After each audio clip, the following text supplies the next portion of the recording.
შეგეძლოთ ერთი ისტორიული ფიგურის საძილზე დაპატიჟება, ვის აირჩევდით პირველი, ვინ გახსენდებათ? ვისთან საუბარსაც ისურვებდით მაგალითად? ლაოციდან დაწყებული დაუშვათ თუნდაც ილია ჭავჭავაძე დამთავრებული, ან დავით აღმაშენებლით, ძალიან ცენტრალური უამრავი პერსონა, მაგრამ უმთავრესი ალბათ არის იესო. და არა იმიტომ, რომ ქრისტიანობა შემოიტანა. იესო იყო გაცილებით უფრო დიდი ფიგურა, ვიდრე ქრისტიანობა. მინდა გითხრათ, იმიტომ რომ იესოს ჰქონდა განსაკუთრებული ფუნქცია ამ სამყაროში, რომელიც სამწუხაროდ ვერ შეასრულა. სხვადასხვა გარემოებების გამო. ეს სიამოვნებით დაველაპარაკებოდი მას, რომ ის ყვებოდა ამის შესახებ. ვერაფერს ვერ იგებდა.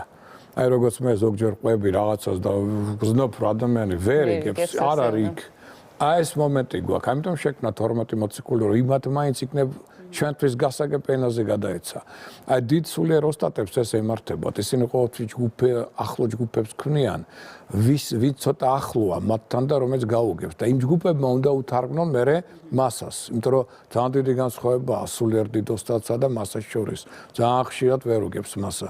იმას რასაც ისინი ამბობენ. აი ძალიან სიამოვნებით დავждდებოდი და უბრალოდ ვისაუბრებდი. აი რამეს კითხავდით რა? არა, მე ვიცი მისი არა იყო რისთვის მოვიდა და რა უნდა ეთქვა ჩვენთვის. მე უბრალოდ მოვისმენდი მის ამ ასე ვთქვათ ინტერპრეტაციას. ძალიან დიდი სულიერი ოსტატი იყო. მეშვიდე განზომილებიდან ჩამოვიდა ჩვენთან.